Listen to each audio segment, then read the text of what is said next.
Welcome back to the Paul White Show. We're just having fun here in the studio today. If you see me giggling, we're just having fun. I'm messing with my cameraman and stuff.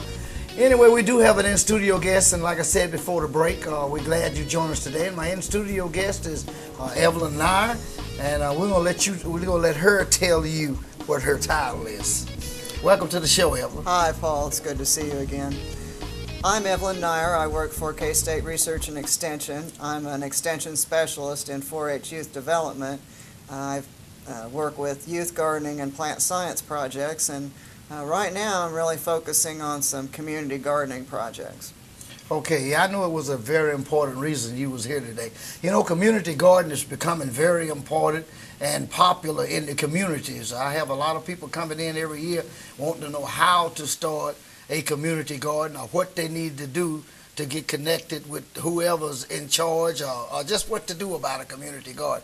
So I'm glad today you're here. Maybe we can shed some light on community gardening. Well, you know, community gardening has been going on for quite a while, but there's a lot of reasons why people garden in a community garden. Maybe they live in an apartment or a mobile home and they don't have a space where they can garden, or maybe their yard is shady and they have a lot of tree roots, so they don't really have a good place in their yard, or they don't have a big enough place in their yard to garden. And sometimes folks just like to garden with other people, you know, on that social part of it, learning from others. So we really are seeing a lot more interest in it.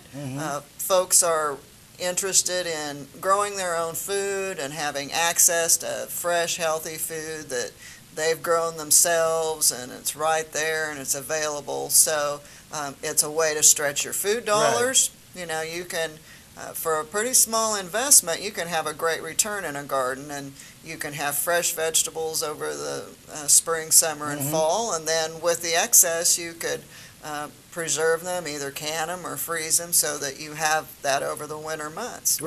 So a lot of reasons. And then also we're seeing a lot of people that are working on community projects where they garden together for a charitable reason. You know, they like to garden, they like to be able to help others, so they get together and they grow produce and they may give it to the food bank or to a soup kitchen, or maybe, you know, sometimes the churches have a food pantry that they share, or they even give to their neighbors, you know, elderly people or folks that can't garden. So really a huge interest in gardening right now. And you know, that's a good thing too. It's good exercise. Absolutely. Absolutely. Right. And that's another social network besides Facebook or whatever you're socializing with right there at the garden every week. When my husband and I were first married, we had a yard about the size of a postage stamp. So they were getting a community garden going there, and we had a plot. And there was a man that he actually rented several plots, and he had this huge garden. And he was great about giving produce to different people that he knew. And we noticed that his usual time to come was right after work. And one time we said, why is it that you always come this time, Jim? It's still kind of hot sometimes, or we don't usually see you here in the evenings or the mornings. And he had a really high stress level job, and he said, I come here right after work and I work in the garden, and it gives me a chance to kind of unwind and calm down. He says, I'm a much nicer person after I've been in the garden for a while.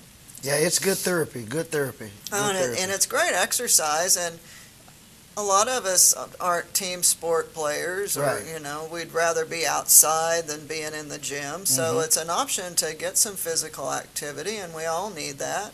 It's good for us, builds the body and the mind and the spirit.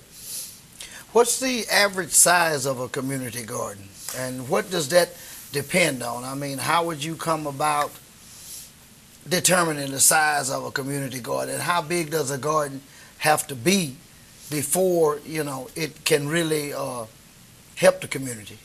Well, that's the great thing, Paul. It can be small to large, and there's some gardens that are maybe even just the size of a city lot, that maybe a church or community center or something has a lot next to them, and they're willing to let people garden in there with, some plots that are maybe 10 by 10 or 10 by Right. 15 or whatever configuration they have. And then you go to ones that are, can be a couple Yeah, acres if yeah. they wanted to. So a lot of them actually start out kind of small, Mm-hmm. and that's a good way to get Right. going with gardening. Right. It's really best to learn to do something well on a smaller space and Absolutely. then move up, Right. because it's easy to get carried away and plant way too much.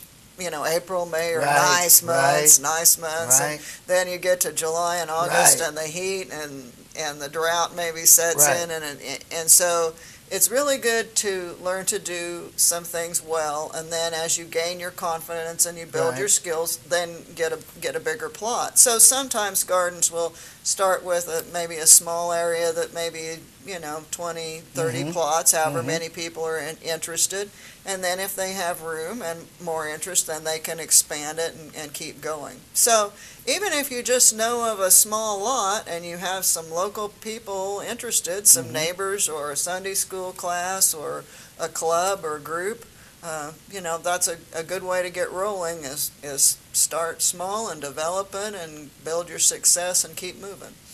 Yeah, that's one of the things you mentioned that is very important is the size of it. That have a lot to do, especially if you are first-time gardeners. I've known a lot of people that started a garden, and when they're buying their seeds and planning for it, they're excited about doing it, and they want to do it, and they just want to grow everything. It all looks good on paper.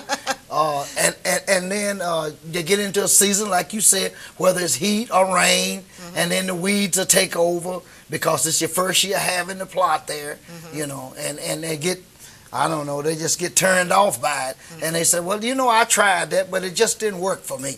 So I don't think I'm going to have a garden again. So it's very important about the size and the time that you're willing to spend in the garden doing one, so that you won't get overwhelmed by what you're doing. And the nice thing in a community garden, there are usually some good gardeners that will help mentor Right. someone who wants to start that doesn't have a lot of experience. And gardeners are such generous and giving people. They don't hold things close to Right. them and not share their Right. information. They're always say, hey, Paul, have you tried this? Right. This worked for me.